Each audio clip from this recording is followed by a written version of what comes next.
আজ আমি আপনাদের একটা কাহিনী শোনাবো। এটা হলো একটা বিশাল আকার বটগাছের এবং একটি নিম গাছের গল্প। এই নিম গাছটা সেই বটগাছের কাছেই অবস্থিত ছিল। একদিন কয়েকজন কাঠুরে বনে প্রবেশ করলেন। তাদের দেখে এই নিম গাছ খুব ভয়ভীত হয়ে পড়ল। ও সেই বটগাছের কাছে সাহায্য চাইল। বলল যে, হে বটগাছ, আমাকে সাহায্য করুন, আপনার এই শাখা প্রশাখা দ্বারা আমাকে ঢেকে রাখুন, যাতে এই কাঠুরেরা আমাকে দেখতে না পান আর আমি বেঁচে যাই। কিন্তু সেই বটগাছ ছিল অসম্ভব অহংকারী। নিজের অহংকারে সে মত্ত হয়েছিল। সে না ওকে উত্তর দিল আর না ওকে সাহায্য করল। সেই কাঠুরেগণ এলেন, নিম গাছটা কাটলেন আর চলে গেলেন। কিছুদিন পরে আবার সেই কাঠুরেগণ সেই বনে এলেন, আর এইবার তাদের কুঠার দ্বারা বটগাছে আঘাত করতে শুরু করলেন। এই প্রহার সহ্য করতে করতে বটগাছটি দেখল ও বুঝতে পারল যে সেই কুঠারগুলি নির্মিত হয়েছে সেই নিম গাছের ডাল দিয়েই। এবার এই ভুলটাই বেশিরভাগ মানুষই করে বসেন, বিশেষ করে তখন যখন তার কাছে শক্তি থাকে, সাফল্য আসে। নিজের অহংকারে মত্ত হয়ে দুর্বল ব্যক্তিকে আঘাত করে, তাদের কষ্ট দেয়। কখনো এটা ভাবে না যে ভবিষ্যতে এরাই তাদের পতনের কারণ হতে পারে। তাই যদি আপনার কাছে শক্তি থাকে আর আপনি সাফল্য লাভ করতে থাকেন, তাহলে নিজেকে শান্ত করুন এবং এই অহংকারকে ত্যাগ করুন। যদি কেউ দুর্বল হয় তাহলে তাকে আঘাত করবেন না, তাকে কষ্ট দেবেন না, বরং তাকে সাহায্য করুন, পারলে তাকে রক্ষা করুন। আসুন আর আমার সাথে ভালোবেসে বলুন, রাধা রাধা। শ্রীরাম যখন সুগ্রীবের সাথে মাতা সীতাকে খোঁজার জন্য ভ্রমণ করছিলেন, তখন সুগ্রীবের ভৌগোলিক জ্ঞান দেখে শ্রীরাম হতবাক হয়ে গেলেন। তখন সুগ্রীব বললেন যে যখন বালির হাত থেকে উনি পালাচ্ছিলেন, নিজের প্রাণ বাঁচিয়ে পালাচ্ছিলেন, উনি তখন অনেক জায়গায় গেছিলেন, কিন্তু কোথাও যেন উনি যোগ্য আশ্রয় খুঁজে পাচ্ছিলেন না। বালি সুগ্রীবের প্রাণ হরণ করতে চাইছিল, ওকে শেষ করে দিতে চাইছিল, আর সুগ্রীব শুধু নিজের প্রাণ বাঁচিয়ে পালাতে চাইছিল। এক স্থান থেকে অন্য স্থানে, সেই স্থান থেকে আবার আরেক স্থানে। এই বিপদের সম্মুখীন হতে গিয়ে সুগ্রীবের ভৌগোলিক জ্ঞান বৃদ্ধি পেল। এর অর্থ বুঝলেন আপনি? যে জীবনে যখন সমস্যা আসে, জটিলতা আসে, সেটা দেখে আমরা ত্রস্ত হয়ে পড়ি, দুঃখী হয়ে পড়ি যে এমনটা আমার সাথে কেনই বা হচ্ছে। কিন্তু দুঃখী হওয়ার কোনো প্রয়োজন নেই, কারণ এই সমস্যা আমাদের কিছু শিক্ষা দেওয়ার জন্যই আসে। সেই শিক্ষা লাভ করা খুবই প্রয়োজনীয়। সেই শিক্ষার দিকে নিজের মনোনিবেশ করুন, সেই শিক্ষা আত্মস্থ করুন, জীবনে অগ্রসর হন আর আমার সাথে ভালোবেসে বলুন, রাধা রাধা। আমাদের জীবনে সবসময় এটাই শেখানো হয় যে কখনো কারোর নিন্দা করবে না। কিন্তু আজকের দিনে সত্য হলো এটাই যে প্রত্যেক ব্যক্তি কোনো না কোনো সময় কোনো না কোনো মানুষের নিন্দা করেই থাকেন। এবার আপনি কারোর নিন্দা করলে সবসময় এর অর্থ এটা নয় যে আপনার মন মলিন। কখনো কখনো এমন কিছু পরিস্থিতির জন্ম হয়, কিছু ব্যক্তি আমাদের এমন দুঃখ দেন যে সেই দুঃখের বশে আমরা নিন্দা করতে শুরু করি। এবার নিন্দার বিষয়ে এমন এক সত্য আছে যেটা জানা প্রয়োজনীয়, যেটা আমি আপনাকে একটা উদাহরণ দিয়ে বোঝাবো।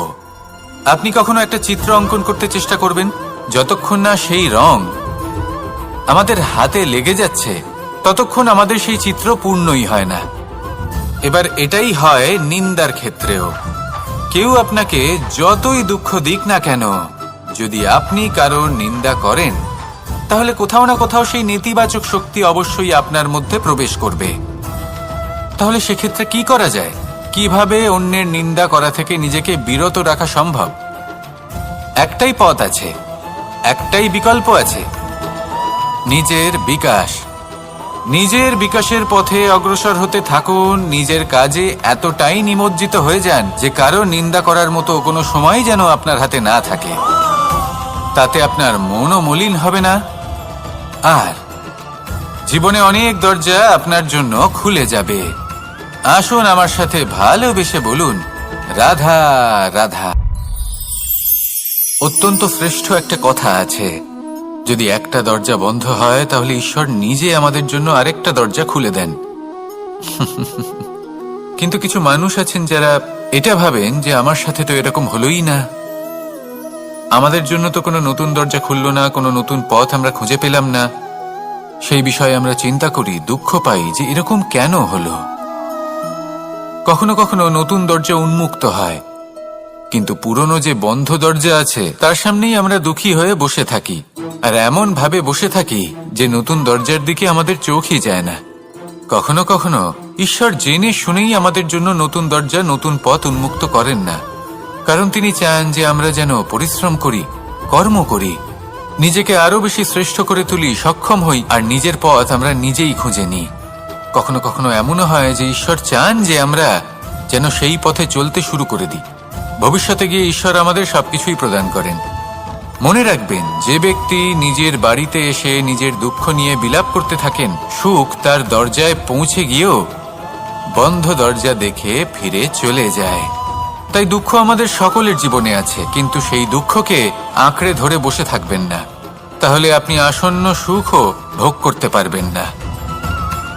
আসুন আমার সাথে ভালোবেসে বলুন, রাধা রাধা। জীবনে কখনো আমরা বিজয়ী হই, কখনো আমরা পরাজিত হই, কখনো সুখ আসে, আবার কখনো দুঃখও আসে।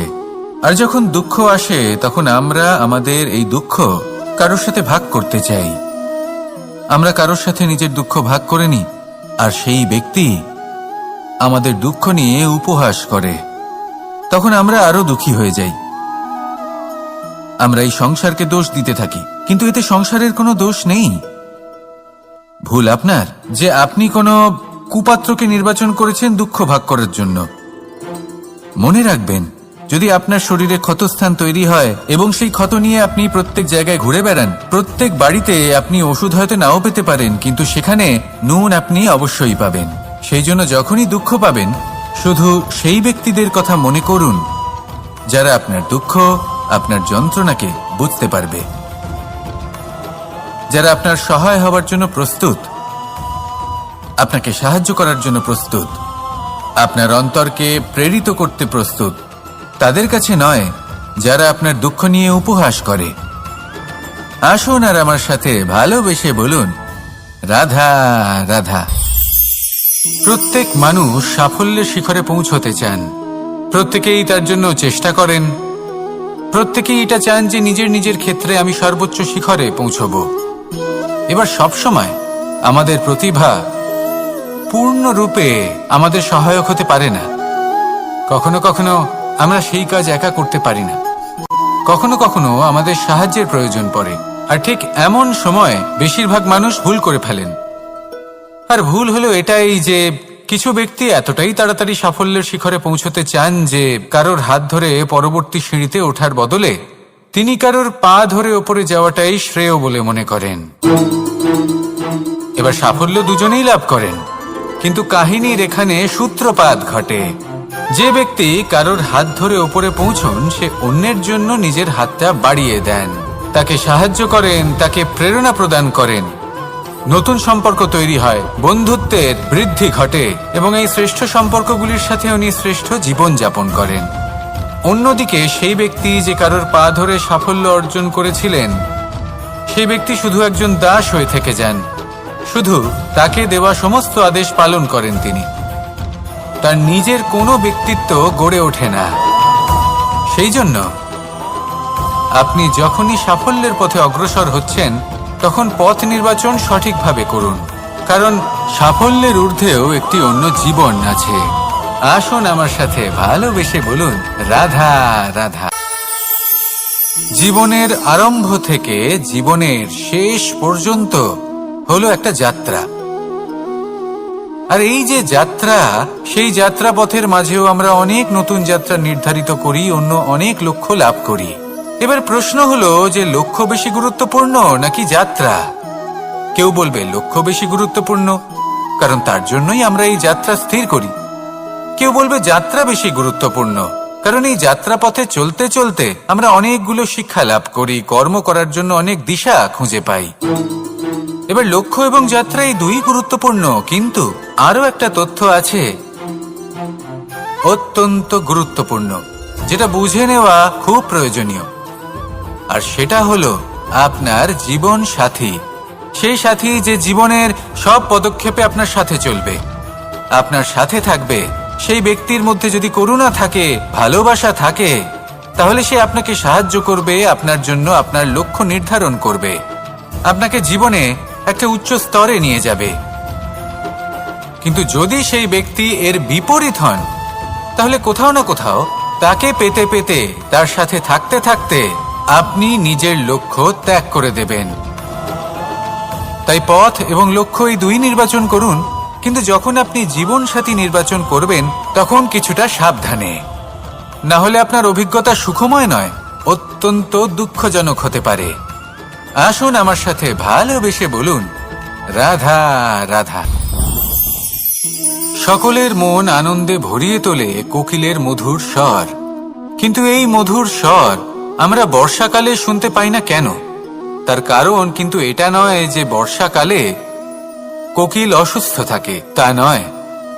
কোকিল সিদ্ধান্ত নেয় নীরব থাকার। কিন্তু এই সিদ্ধান্ত কেন নেয়? তার কারণ হলো ব্যাঙ। বর্ষার ঋতুতে অনেক ছোট ছোট স্থানে জল জমে, আর সেই কারণে অনেক ব্যাঙের জন্ম হয়। এবার ওই ব্যাঙগুলোর ধ্বনি এতটাই প্রবল হয় যে তাদের মাঝে এই কোকিল যতই মধুর সুরে ডাকুক না কেন, তার স্বর আমাদের কানে পৌঁছবে না। সেই জন্য ও সিদ্ধান্ত নেয় চুপ থাকার। আর এটাই হলো আমাদের জীবনে শিক্ষণীয় বিষয়। আপনি যদি এমন কোথাও থাকেন যেখানে আপনার আশেপাশে মূর্খ মানুষ আছেন, তাহলে সেখানে চুপ করে থাকাই হলো সবথেকে শ্রেষ্ঠ সিদ্ধান্ত। কারণ ওই মূর্খদের চিৎকারের সামনে কেউ আপনার জ্ঞানের কথা বুঝতেই পারবে না। সেই জন্য সেখানে চুপ করে থাকুন। পরবর্তীতে গিয়ে যেমন এই ব্যাঙের ডাক, এটা শান্ত হবে আর তারপর থেমে যাবে, ঠিক তেমন মূর্খদের সময় একটা নির্দিষ্ট কালের পর গত হয়। আর তারপরে আসে বিবেকবানদের সময়, আপনার সময়। শুধু ধৈর্য ধরুন। আসুন আর আমার সাথে ভালোবেসে বলুন, রাধা রাধা। মস্তিষ্কের মেধা প্রত্যেক মানুষের কাছেই আছে। এর বর্গীকরণ করা সম্ভব তিনটি স্তরে: নিম্ন, মধ্য এবং উচ্চ। এবার সেই ব্যক্তি যার মস্তিষ্ক মেধা নিম্ন স্তরের, তিনি কোন বিষয়ে কথা বলেন, কোন বিষয়ে আলোচনা করেন, কি কি সেই বিষয় যা নিয়ে এনারা ভাবেন? লেনদেন, লাভ ক্ষতি, সম্পর্ক ভাঙা গড়া, জীবনের এই ছোট ছোট বিষয়গুলি। এর ঊর্ধ্বে এনাদের কথা এবং ভাবনা যায়ই না। এবার যে ব্যক্তি এমন হন যার মস্তিষ্ক মেধা মধ্যস্তরের, সেই ব্যক্তি কি করেন, কোন বিষয়ে কথা বলেন? জীবনের ঘটনাগুলির বিষয়ে কথা বলেন। কি হয়েছিল, কিভাবে হয়েছিল, কিভাবে সেটা আরো বেশি শ্রেষ্ঠ করে তোলা সম্ভব। আর সেই ব্যক্তি যাদের মস্তিষ্ক মেধা উচ্চ স্তরে থাকে, তারা কি নিয়ে ভাবেন, তারা কি নিয়ে আলোচনা করতে থাকেন? তিনি ভাবেন যে কিভাবে নিজের চিন্তা ভাবনা আরো বেশি শ্রেষ্ঠ করে তোলা সম্ভব। তিনি ভাবেন যে কিভাবে আমরা নিজেদের অপগুণগুলিকে দূর করে দিতে পারি, কারণ সেটা করতে পারলে জীবন আপনা থেকেই শ্রেষ্ঠ হয়ে উঠবে। মস্তিষ্ক মেধা আমাদের সবার কাছে আছে। এবার আমাদের এটা বেছে নিতে হবে যে কোন স্তরটা আমরা আপন করতে চাই। যদি আজকের এই মুহূর্তে আপনি নিম্ন স্তরেও থাকেন, তাহলে তা মেনে নিন, চিন্তার কোনো বিষয় নেই। এখনো চাইলে আপনি উচ্চ স্তরে পৌঁছতেই পারেন। সেটাই বেছে নিন, জীবন শ্রেষ্ঠ করে তুলুন, আর আমার সাথে ভালোবেসে বলুন, রাধা রাধা। এই সংসারের প্রত্যেক মানুষ কোনো না কোনো স্থানে অবশ্যই যান। অনেক অনেক স্থানে তাদের যেতে হয়। এবার এমন কিছু মানুষ আছেন যারা সেই স্থানে হয়তো কখনোই যাননি। উদাহরণ হিসেবে বলবো, কিছু মানুষ আছেন যারা মন্দিরে যান, চিকিৎসালয়ে যান, কিছু মানুষ কারোর কারোর বিবাহ উৎসবে যান। আবার কিছু মানুষ আছেন যারা নাস্তিক হন এবং কখনোই মন্দিরে যান না। কিছু মানুষ অসুস্থ হন না, তাই চিকিৎসালয়ে যেতে হয় না। এমনও কিছু মানুষ থাকেন যারা সামাজিক উৎসব থেকে দূরে থাকাটাই পছন্দ করেন। যে কোনো মানুষ হোক, যা কিছুই তার চয়ন হোক না কেন, প্রত্যেক মানুষকে একটি স্থানে অবশ্যই যেতে হয়। এমন একটি স্থান আছে, সেই স্থানের নাম হলো মৃত্যুদ্বার। এবার এটা আবশ্যক নয় যে ঠিক মৃত্যুর পরেই আপনি মৃত্যুদ্বারে পৌঁছে যাবেন। এমন অনেক মানুষ আছেন যারা মৃত্যুর পূর্বেই মৃত্যুদ্বারে পৌঁছে ফিরে এসেছেন, আর তারা অনুভব করেছেন যে এই সংসারের সময় চক্রের সম্মুখে তাদের অস্তিত্ব কতটা ক্ষীণ। ওনারা এই কথা বুঝে গেছেন। বড় বড় জ্ঞানী মহান ব্যক্তি ছিলেন, তারা এসেছেন, কর্ম করেছেন এবং শেষে তারাও মৃত্যুদ্বারে প্রবেশ করেছেন। অবশেষে তারাও পঞ্চমহাভূতের সাথে মিলিত হয়েছেন। তাহলে আপনার কিসের এত অহংকার? এই জীবনে কেউ অমর নন। জীবনে কতদিন আমরা বাঁচবো এটাও আমরা জানি না। তাই এই জীবন যাপন করুন। এই জীবনের প্রত্যেক মুহূর্ত এমন ভাবে যাপন করুন, এই কথা মাথায় রেখে যে যে কোনো মুহূর্তে আমাদের মৃত্যুদ্বারে প্রবেশ করতে হতে পারে, তাই না? আসুন আর আমার সাথে ভালোবেসে বলুন, রাধা রাধা। এই জীবনে তিনটি গুরুত্বপূর্ণ শব্দ আছে যা বোঝা আমাদের কাছে খুব গুরুত্বপূর্ণ, এবং এই তিনটি শব্দের নিজস্ব অর্থ আছে। প্রথম হলো সঙ্গবদ্ধতা, অর্থাৎ একসাথে মিলে কাজ করতে হবে, একসাথে মিলে পরিশ্রম করতে হবে, সামনে এগোতে হবে। এরকম করতে পারলে আপনার শক্তি বৃদ্ধি পাবে, আপনার ক্ষমতা বৃদ্ধি পাবে, আপনি এগোতে পারবেন এবং অনেক দূরে যেতে পারবেন। দ্বিতীয় হলো আত্মবিশ্বাস। হেরে যাওয়া বস্তুও আবার জিতে নিতে পারবেন। যদি আপনার নিজের আত্মবিশ্বাস থাকে তাহলে আপনি কখনো পরাজিত হবেন না। এবং তৃতীয় হলো অহংকার। জয়লাভ করার পরেও কিন্তু এটা আপনাকে পরাজিত করতে পারে। সেই জন্য জীবনে সঙ্গবদ্ধ হন, আত্মবিশ্বাস রাখুন, কিন্তু কখনোই অহংকার করবেন না। এই অহংকার আপনার থেকে সব কিছু কেড়ে নিতে পারে। এই অহংকারের জন্যই মথুরাপতি কংস নিজের পতনের দিকে অগ্রসর হয়েছিলেন। এই অহংকারকে ত্যাগ করুন আর আমার সাথে ভালোবেসে বলুন, রাধা রাধা। এই সংসারে সব থেকে বেশি কঠিন কাজ কোনটা? কেউ বলবেন যুদ্ধ করা, কেউ বলবেন ধন অর্জন করা, আবার কেউ বলবেন জ্ঞান অর্জন করা সব থেকে বেশি কঠিন। এবার প্রত্যেক ব্যক্তির নিজস্ব অভিজ্ঞতা আছে, আর সেই অনুসারে তার নিজস্ব একটা উত্তর আছে। সাধারণভাবে দেখতে গেলে এই সংসারে সব থেকে কঠিন হলো তপস্যা করা, অর্থাৎ সব কিছু ত্যাগ করে তপস্যায় নিজেকে বিলীন করে দেওয়া। এবার এর থেকে বেশি কঠিন এই সংসারে আর কি বা হতে পারে? এই সংসারে, এই সমাজে, নিজের পরিবারের মধ্যে থেকেও ধৈর্য ধরে সামনে অগ্রসর হওয়া, এটা হলো সব থেকে কঠিন কাজ। কারণ যখন আপনি তপস্যা করেন তখন সেখানে আপনার ধৈর্য ভাঙার মতো কেউ থাকেন না, না কোনো বন্ধু, না কোনো আত্মীয়, না কোনো শত্রু, কেউ না। কিন্তু যখন আপনি এই সমাজে, এই পরিবারে থাকেন, কোনো না কোনো ব্যক্তি এসে আপনার ধৈর্যের বাঁধ ভেঙে দেওয়ার ক্ষমতা রাখেন। তারা আপনার ধৈর্যের বাঁধ ভেঙে দেয়, আর কখনো কখনো তারা অনিচ্ছাকৃতভাবেই সেটা করে থাকেন। কারণ তাদের মানসিকতা আপনার থেকে আলাদা, তাদের কর্ম আপনার থেকে আলাদা, তাদের দৃষ্টিভঙ্গি আপনার থেকে আলাদা, জীবন যাপন আপনার থেকে আলাদা। সেক্ষেত্রে আপনি ধৈর্যচ্যুত হন, প্রসন্নতা আপনার থেকে ছিনিয়ে নেওয়া হয়। সেই জন্য এই সংসারে, এই পরিবারের থেকেও ধৈর্য ধরে সামনে অগ্রসর হওয়া কোনো পর্বতের শিখরে গিয়ে তপস্যা করার থেকেও অনেক বেশি কঠিন।